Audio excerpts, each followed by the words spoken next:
Lights. Camera. Action. This is Universal Studios. We're going on tour to visit Hollywood's largest movie studio, home of Universal Pictures. Cary Grant, Katharine Hepburn, Paul Newman, Robert Redford, Jimmy Stewart, and John Wayne have made motion picture history on this lot. Today, you'll walk in their footsteps.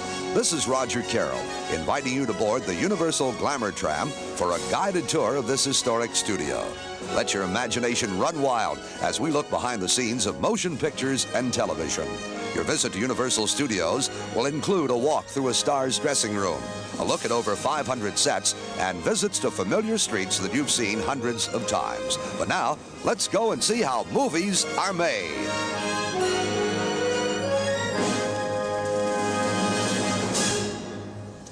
Good morning, and welcome to the Universal Studios Tour.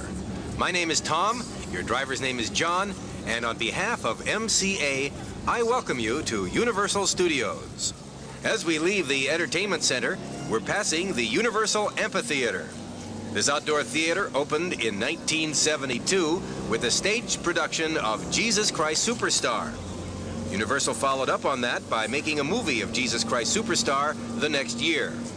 Some of the stars who have performed here are Frank Sinatra, John Denver, Diana Ross, Steve Martin, the Beach Boys, and Sarah Vaughan. As you can see, we're on top of a hill now, and if it looks as though a war had taken place here, it's because our special effects department uses this site to set off explosions, crash cars, and demolish scale models. Part of the dirigible Hindenburg was blown up here for the film of the same name. We also filmed some explosions for the movie Buck Rogers in the 25th century in this area. And now below us, there's a panoramic view of the entire lot. There are 561 buildings and facades on the Universal back lot. Facade is a French word meaning the front of a building. And when we get there, you'll see that many of the solid-looking structures that make up our city streets are only fronts, supported by 2x4s from the back. You have blundered into a silent battle zone. You are now our prisoners. Do not attempt to escape. Move forward immediately, or we will blast you. Wait a minute, I don't know who you are, but we're not going to go in there. Uh-oh. The tram is entering a giant spaceship patterned after Battlestar Galactica. This attraction opened in 1979. It is large enough to allow the 4-car Glamour Tram inside and combines both live and audio animatronic action. The interior of the spaceship is the control center of a Cylon battle cruiser. When the hatch closes behind them, the entire tram and passengers are prisoners. By your command, Speak, Centurion. this group of very strange-looking Earth creatures has been captured while attempting a sneak attack on our battleship. Their general is called Tour Guide. I am the tour guide. I don't know who you are, but we're not your prisoners. Silence, foolish mortals. Your fate is sealed. What is the standing order of your imperious leader? By your command, the total extermination of the life form known as man. This group will make a tasty meal for our Ovian allies. Our position here has been discovered. More humans may follow. Prepare for liftoff before I have you scavenged for spare parts. Signal for space travel. 8, our 7, station 6, stand by. 5, 4, 3, 2, 1, 0. In the name of the 12 colonies of man, I demand the release of the humans. Destroy him.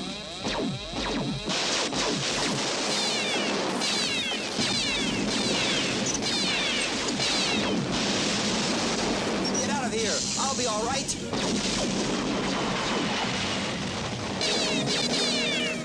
And travel continued. Word went forth to all parts of the galaxy. A single heroic colonial warrior had rescued the Earthlings from the very grasp of the evil Cylons. Mankind had one more chance. And what do visitors think of this sensational effect? It seemed real. All the lasers going off and everything. One might hit me. I was scared. I thought that was very good, the laser beams. I liked where the Cylons were shooting at the good guy. I just thought it was kind of neat. I liked the effects and the visual effects and the things falling apart. It was scary when they would shoot the smoke. It's worth seeing. That was fantastic. Now back to the tram, and Tom, where are you?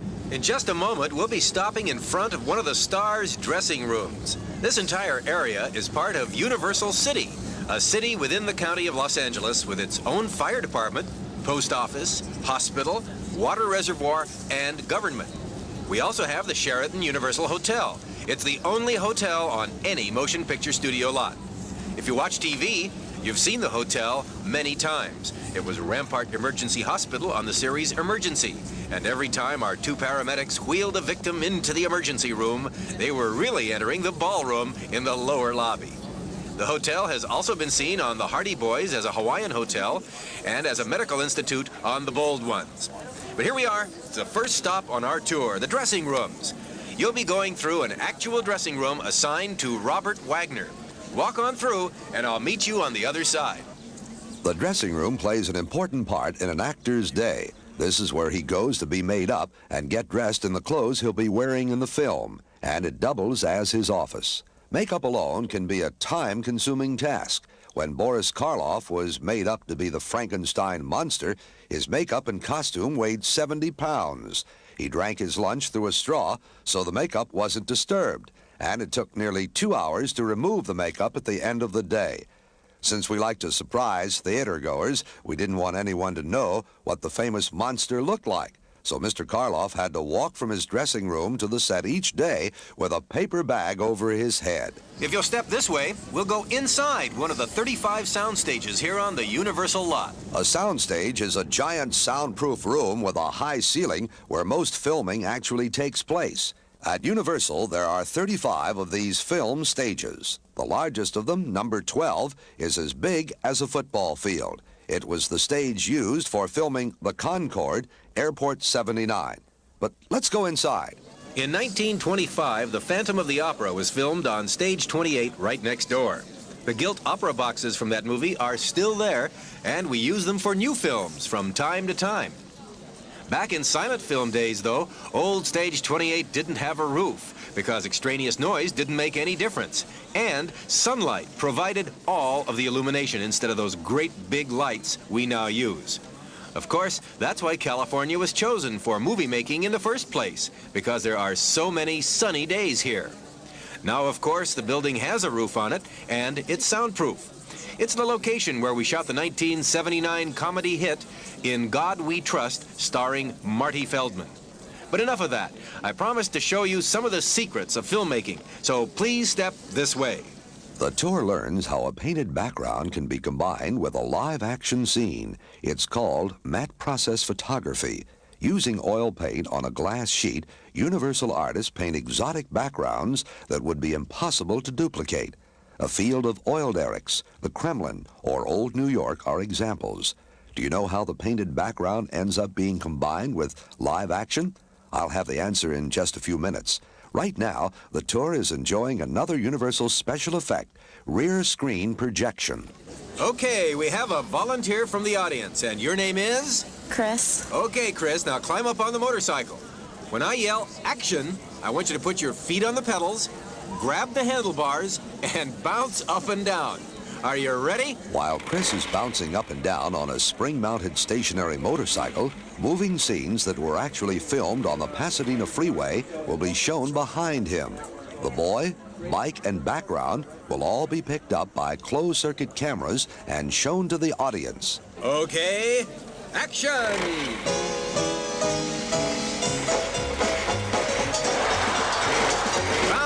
More bounce.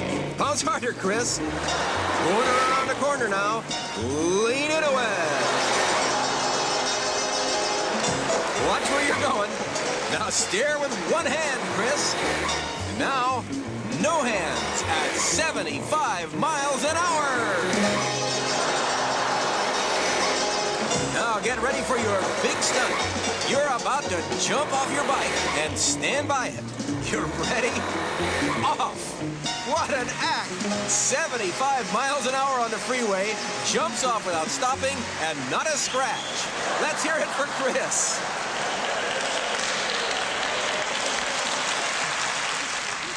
The rear screen effect works because the camera is monoscopic. It has one eye. Therefore, it has no depth perception, and it can't tell there is distance between the rider and the rear projection. So it combines the background with the live action in front of it, giving the appearance of an actor riding on a freeway. Watching the film in a theater, the illusion would be complete, a fantasy created by the Universal filmmaker.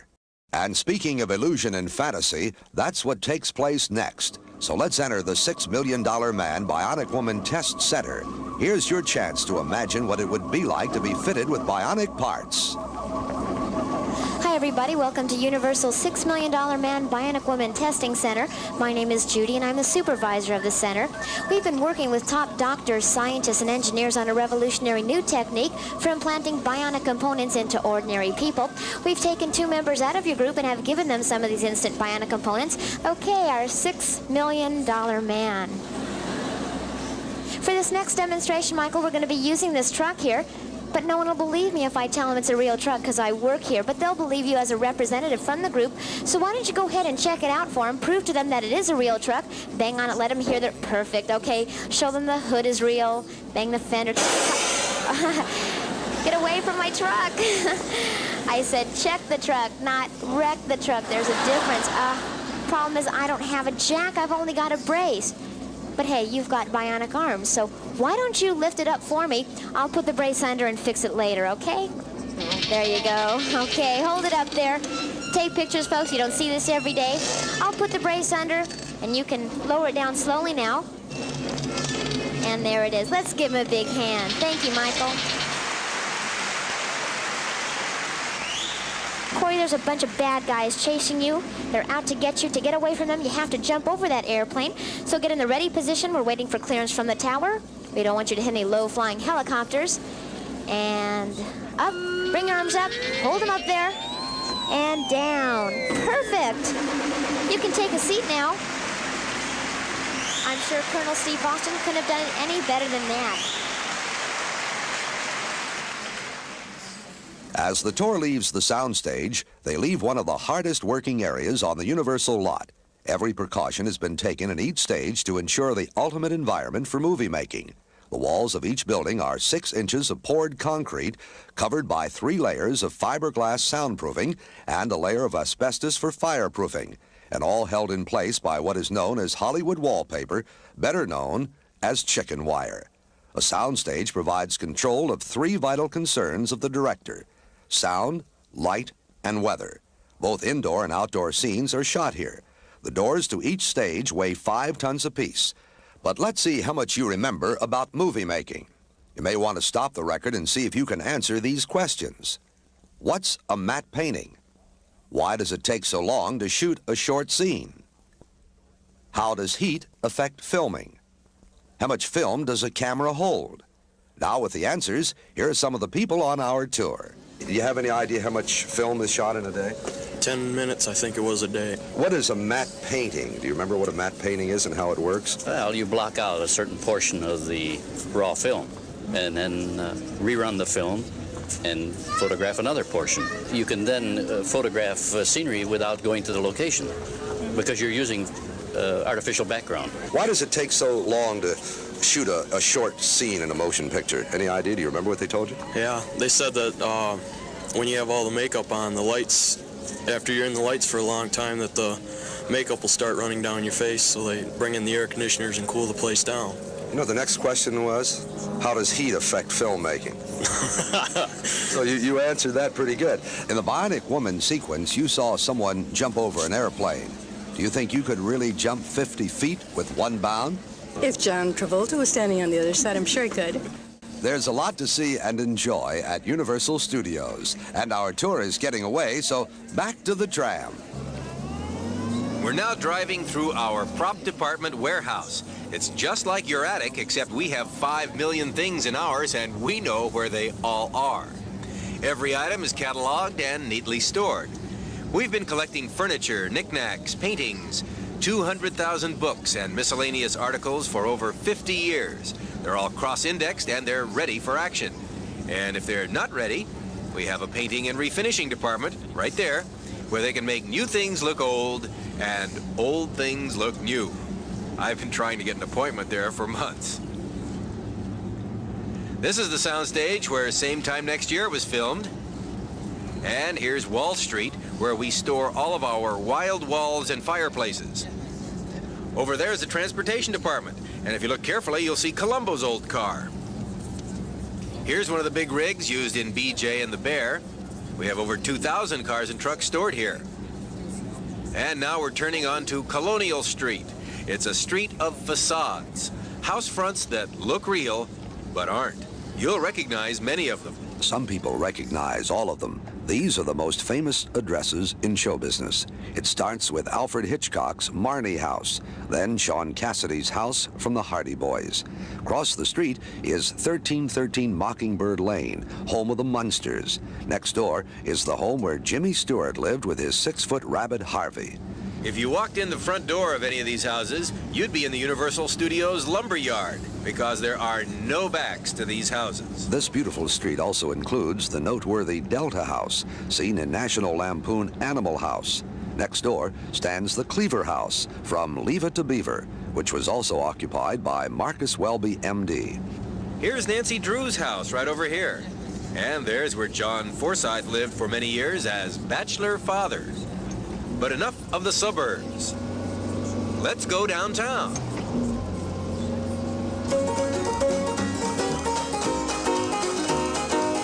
And going from the suburbs to downtown is as easy as turning a corner.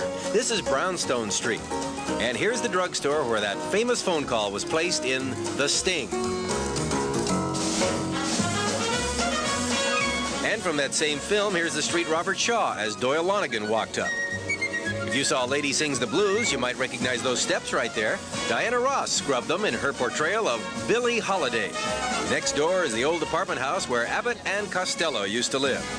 We also use this street in Little Miss Marker with Julie Andrews and a TV movie called The Rebels. If these streets look familiar, they should be.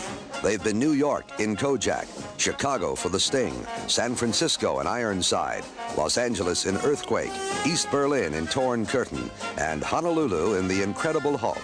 The signs are repainted to match the era and locale. Fresh paint or old paint is applied to the neighborhood to make it rich or poor, new or old. This corner building matches the first 2 floors of the MCA Tower. When we filmed Earthquake, that tower was supposed to be destroyed. We picked up the reflection of the real tower on a sheet of plexiglass and shot the reflection. By bending the plexiglass, it appeared as though the building was falling down. Then we cut to close-ups of this mock-up where giant foam bricks came crashing down on the actors, giving the illusion of total destruction.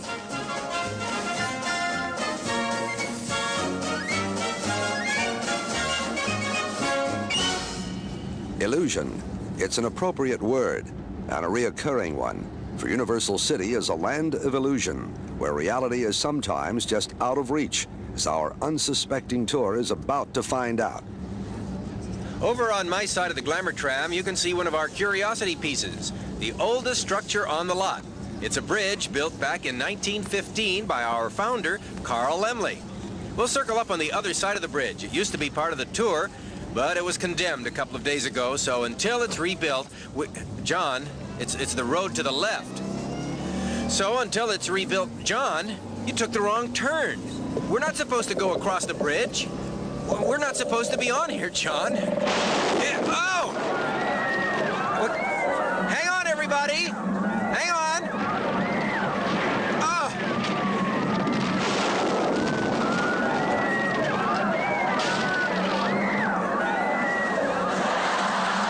Oh! Okay, we made it. What the tour group just experienced is another contribution of the Universal Studios special effects team. The bridge was built in 1974. You may have seen it in The Bionic Woman. Jamie Summers dove off it into the lake below. The creaks, bangs, and crashing sound effects are all taped and played back on hidden speakers. A giant hydraulic system spins supporting beams off into space, while the actual floor of the bridge drops twice. and then it rebuilds itself every 3 minutes. It only drops a few feet, but it feels like 50. Many people don't realize that it's an effect until they see it rebuilding itself as they drive away. Wow, I was kind of scared. Thought we were goners. When the bridge collapsed, I almost had heart failure. It made my stomach jump. I just thought it was just the front part was just gonna collapse, not the part we were on. That it's fun. It seems like that it's really happening. It's all in fun, and there's a lot more of that ahead. So let's catch up with our tour as the tram heads into the forest. We're heading down the hill on Pine Tree Road. You may never have seen this road before, at least the asphalt part of it, because much of the time we cover it with dirt for a Western. That shack over there has been the hideout of countless outlaw gangs. It was also dressed to be a hunting lodge in the Hardy Boys. You may have seen Maximilian Schell play a scene in this forest, but for him, we sprayed on a layer of snow. And as we turn the corner and head for town, we find ourselves on the Appian Way. It got its name from the film Spartacus, directed by Stanley Kubrick. You saw 2,000 Roman legionnaires parade down this road. The village we're now entering is Old Mexico, although it's also been Spain, Jamaica, and Vietnam. Uh-oh, it sounds like rain. And it looks like rain. Of course, this is Hollywood, so it's not really rain. There are sprinklers hidden up in the trees to make it look like rain, and that's the way it's done in most movies. The thunder comes from speakers hidden in the shrubbery. There's nothing real about this rain except the water. But do you hear something? What's that noise? It looks like a flash flood. Look out!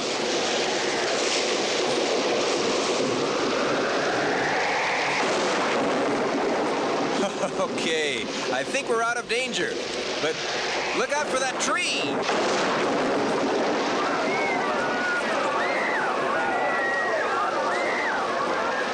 Okay, that was a close one. Another example of the Universal Studios Special Effects Department has just surprised the Glamour Tram passengers. 2,000 gallons of water are released from a dam hidden just out of sight. A 5-foot wall of water comes crashing down straight at the tour group. But a well-engineered drain system sucks all the water away from the exposed Glamour Tram and recycles it back up the hill to await the next unsuspecting group. It's similar to the flood that chased Richard Roundtree in Earthquake. Then the falling tree narrowly misses the parked tram and hydraulically recycles itself to an upright position. And now we're on the dusty thoroughfares of Universal's sleepy little Mexican town. Marlon Brando walked these streets in 2 different films, Appaloosa and The Ugly American. Jack Klugman was here on A Mission of Mercy in Quincy. And Walk Proud was filmed here, too. As we turn the corner, leaving Mexico, we enter the Oklahoma Territory. This is the Wild West we all know because this is 6 Points, Texas, where 6 different western streets all converge. The most famous movie cowboys in the world have walked through these thoroughfares. Tom Mix, Hoot Gibson, Jimmy Stewart, and John Wayne shot it out with the bad guys right here. Even W.C. Fields and Mae West visited that saloon over there.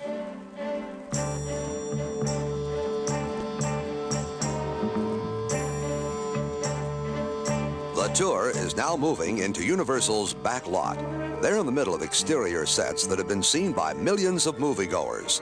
Each time they're used, they're dressed for the occasion with new or old signs, sometime lettered in foreign languages. For the tropics, they wheel in the palm trees, and for the cold northern climates, they spray on a little ice. The tram passes Bo Radley's house into Kill a Mockingbird.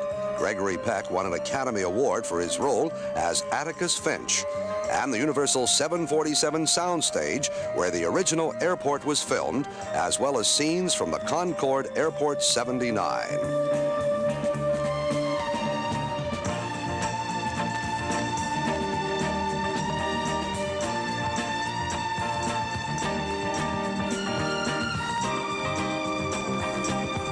Many people recognize the world's most famous motel, 90 Bristol Court.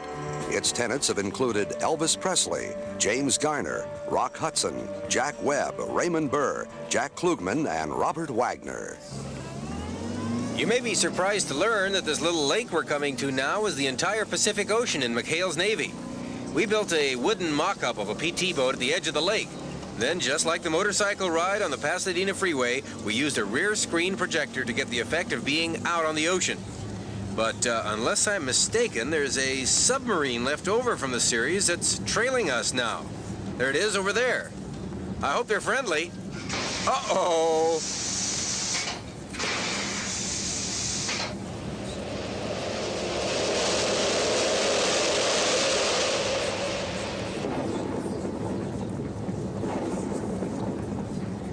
Oh, that was a close call. Now what are we going to do? We had to turn to avoid the torpedo, and we're heading straight for the Red Sea. This could be a problem. It was a problem for Universal's engineers. They devised a system that instantly drains 40,000 gallons of water out of the middle of the lake. Part, O ye waters! The water is pumped into a reservoir to the left of the tram, where it is held in readiness for the next tram. After the tour group is clear, the passageway disappears beneath the churning waters. For those of you who won't be going abroad this year, welcome to Europe. This section of our back lot has portrayed virtually every European country. It's been France, Germany, Hungary, Italy, Spain, Finland, Russia, and Monte Carlo. We filmed All's Quiet on the Western Front here. It received the Academy Award for Best Picture in 1929. This section of the back lot burnt to the ground in 1967, and we filmed the fire. Then we rebuilt exactly like the original, and now when we need pictures of these buildings on fire, we have them stored in a film vault. This section of the back lot includes the square from which Spartacus addressed the Roman legions. It was also the Kremlin in a MacLeod matte painting sequence.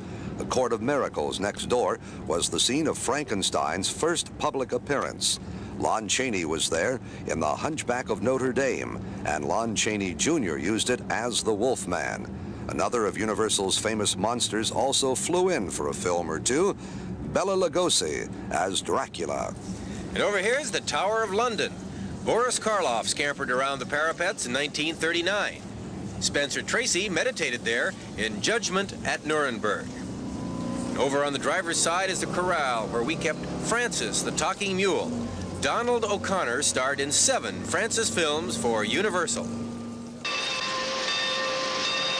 John, you just drove past the warning bell. Don't stop now. Ladies and gentlemen, you can see the Universal train station off to the right. One of the steam trains is leaving, John, and it's heading right this way. Don't stop the tram here.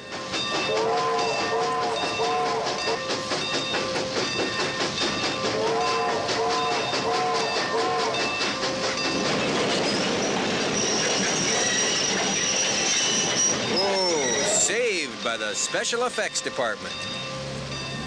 Well, if that didn't scare you, here's something that might. Alfred Hitchcock's Psycho House. Anthony Perkins lived there in one of history's scariest motion pictures. A lot of people didn't take showers for a long time after seeing Psycho. As the tram passengers stare up the hill at Psycho House, the driver makes an unannounced right turn down the hill to another town, another lake. The town is Amity, New England. The lake is named Jaws.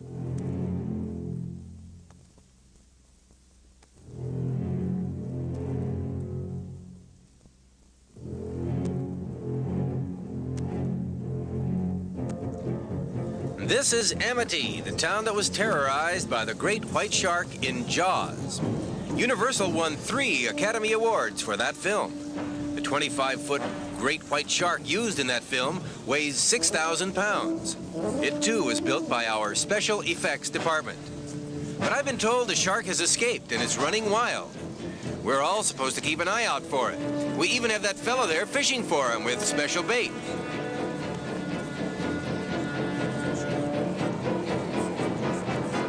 Look, there he is. He's taken the bait. He's running with the hook. Oh my gosh, this is terrible.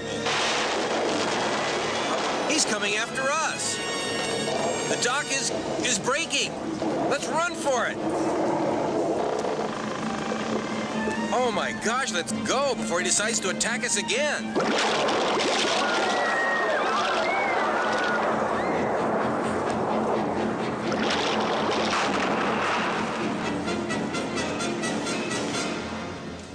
just got started in the nick of time. We're safe now. I'll have to warn the next group not to get so close to the water. I think when the tram went sideways, that was kind of exciting. I think the children really kind of got scared, thought they were going in too. Everybody got scared when the shark came up. The shark came at me. I took a picture of it. That was fantastic. Well, it was thrilling, really. Ha un'emozione grandissima, ma per tutto quello che ho visto. Quella delle montagne. Sì, anche quella. Ho chiuso gli occhi. Well, you know, she's closed her eyes because she was so scared. I was too, actually. As the tram leaves Jaws, it heads for another waterway, Falls Lake, which was built in 1927 for Uncle Tom's Cabin. Rock Hudson stayed in its hunting lodge in the Howard Hawks film Man's Favorite Sport. In Airport 77, the plane crashed in Falls Lake, although it was actually a model. Wave machines were used to keep the water churning, while giant fans whipped spray across the Whitecaps. The Rattan Shack and Quonset huts will be familiar to youngsters. They're from the remake of Gilligan's Island. We're now entering the Universal Wilderness area. The back lot covers 420 acres, and this portion of it is left wild for scenes that take place in the country. Here's where we built the roadside cafe for the Alfred Hitchcock movie Family Plot. And right there is where we shot the Bionic Dog segment of the Bionic Woman series. Film history has been made here. More than film history has been made here. It was on this spot that the Battle of California was fought between American settlers and Mexican troops. The settlers won, and California was ceded to the United States immediately following the battle in 1846. In 1915, a Bavarian haberdasher named Carl Laemmle bought the area and founded Universal Studios. Thomas Edison came to fire up the electrical equipment, and Buffalo Bill was the guest of honor for the grand opening. Now that we've gained a bit of altitude, you have a good view of the wilderness area. We don't usually go quite this high, and it's getting a little chilly. And unless I'm mistaken, we're on Glacier Road. I think I better prepare you for this. In order for us to reach the entertainment center, we're going to have to drive right past the doomed glacier. So please don't make any noise. The ice pack could crumble at any the slightest sound could trigger an avalanche. Here we go. The glacier at Universal Studios is patterned after the ice tunnel at Mount Rainier National Forest in Washington. The frigid interior is produced by tons of air conditioners. The vibrant sound is Sensurround, which Universal used in Earthquake and Roller Coaster. The tunnel is not as long as it appears, but that effect is called reflected force perspective, a technique perfected by Alfred Hitchcock. For many people, this is the most memorable part of our tour. I was surprised. I thought we was turned upside down. It was really the glacier move. I thought I was going upside down. I was really scared there. Well, everybody was thinking they were going upside down. The effect? Oh, got dizzy. I thought I was going round, but I was a bit surprised that I wasn't. Like I was turning around, you know, on the side and fall over or something. It freaks you out. It amazed me. It's really out of the world, you know. I mean, you wouldn't believe it. Just it goes in there and then, you know, especially, you know, in and out. The area we're in now, behind Falls Lake, is called Three Falls Canyon. Mike Todd's film Around the World in 80 Days was filmed here. Fort Laramie, on the right side of the tram, was built for the TV series Wagon Train. And now we're entering the entertainment center area, adjacent to the starting point. In addition to the exhibits you'll find here, there are regular performances of several live shows. The famous Universal Stuntman Show, the Airport 77 Show, the Makeup Show, and starting in just a moment, the incredible performance of birds, dogs, cats, and other four-legged friends, the fabulous Universal Animal Show. The animals in the show at Universal Entertainment Center are trained by internationally acclaimed Ray Berwick. In this show, his assistant, Brian Renfro, is putting a famous student through his paces. This is Fred, the cockatoo from Beretta. What a bird. Get up here and show everybody you're the only bird in the world that talks upside down. Say something. Okay, that's good stuff, isn't it? He also, every once in a while, has to answer the telephone for Beretta. Would you do that for me, please?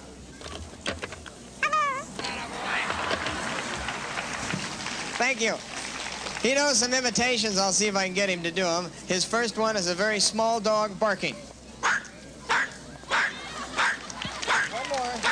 That's a Chihuahua. Here's one of his new ones. You have a terrible cold. I want you to cough. Cough again. Okay, that's better.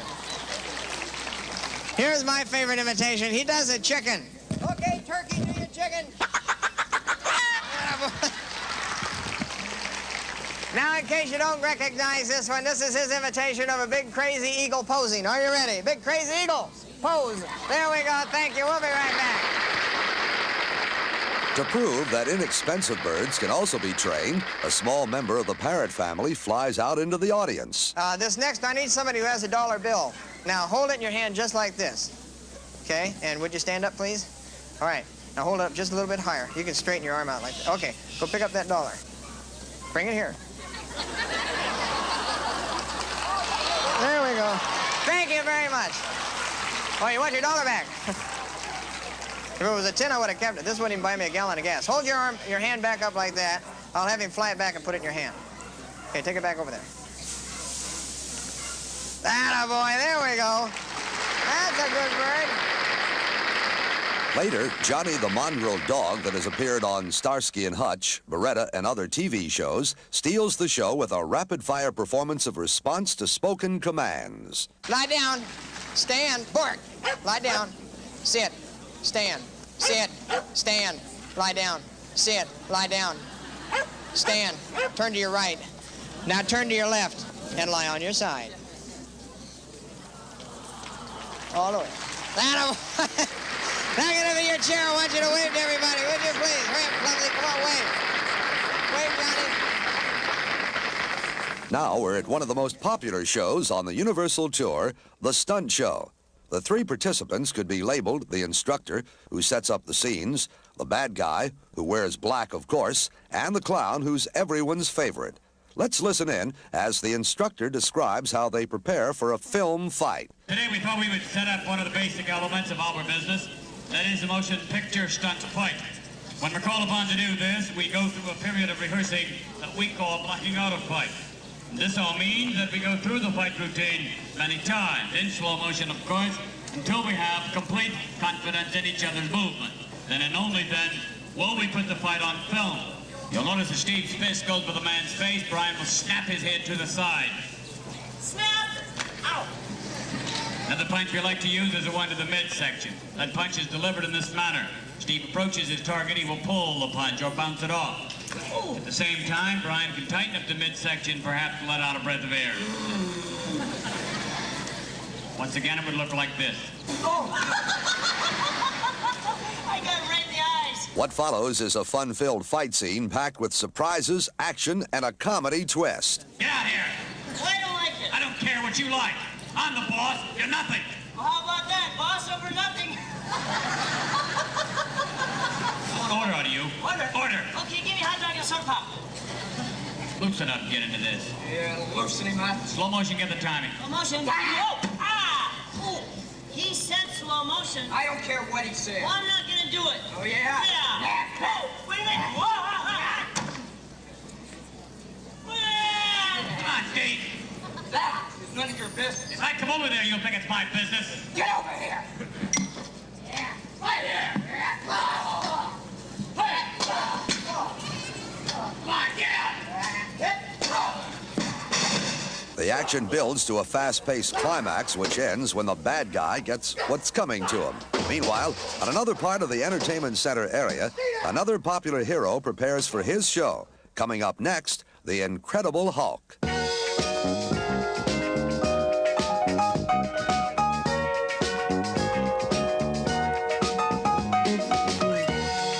The Universal Studios Tour Makeup Show features a dramatic demonstration of how motion picture makeup works. As we join the performance, a man and a woman have been selected from the audience to be made up as the Frankenstein monster and the bride of Frankenstein. The Incredible Hulk, who everyone expected earlier, is late. All right. If you guys are ready, let's take the capes off. Let's turn the chairs and give them a look. Voila. I think Mike likes it. Margaret! Oh! You're so pretty. Come here. Are you embarrassed? It's gonna get worse in a second. I want you to turn right over here. Look right this way for those cameras. Smile over there. Don't turn. Frankie, come down here and join us. Oh, how nice. Italian sandals with a gray suit. Nice touch. Frankenstein, I want you to turn and meet. You got a new bride. Give her a little kiss there, Mike. Go for a little monster kiss and a hug. But that's fine. So nice to have these two. Very nice. You can make her back. She's a fine girl, kid. Look at that.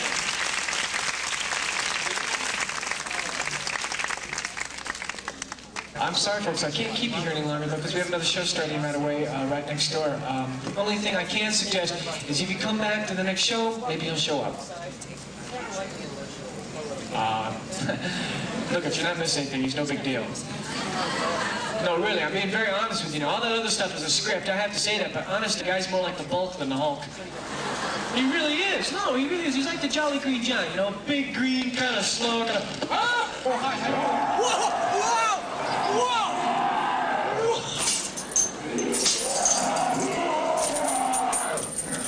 Can we talk about this? Let me stop looking.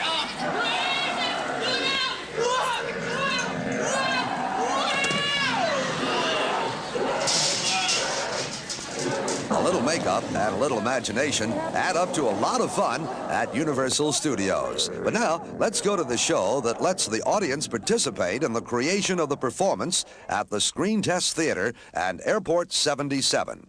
Actors chosen from the audience perform in a condensed version of Airport 77. Their scenes are intercut with actual takes from the movie. Right now, we're at the point in this movie where Jack Lemmon has just worked his way to the surface. Now, he is about to signal the Navy to let the Navy know where the sunken plane is located. I'd like all of the men in the plane to move over here by the table. I'd like the first three of you to kneel shoulder to shoulder right down there by the table. You're looking out a window, and you're watching for the Navy divers. You know that they're out there somewhere. When I point to you, I want all six of you to point right back to me, and all of you, all at the same time, say, "There are divers out there. They're coming for us." Roll it. Men, lean forward, looking out the window through the wire. Say it!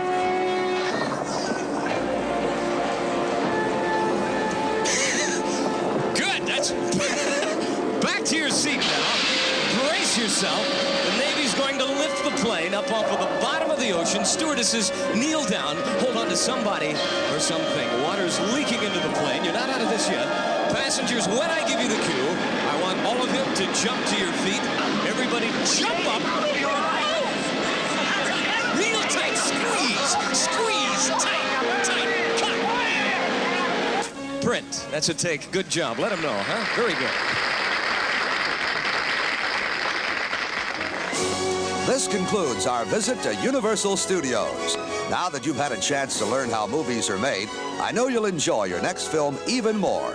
It's been our pleasure to share our secrets with you, and we hope that this insight into our techniques and behind-the-scene glimpse of Hollywood in action will heighten your appreciation of the fabulous land of make-believe that's Hollywood. Our job is to entertain you both on and off the screen.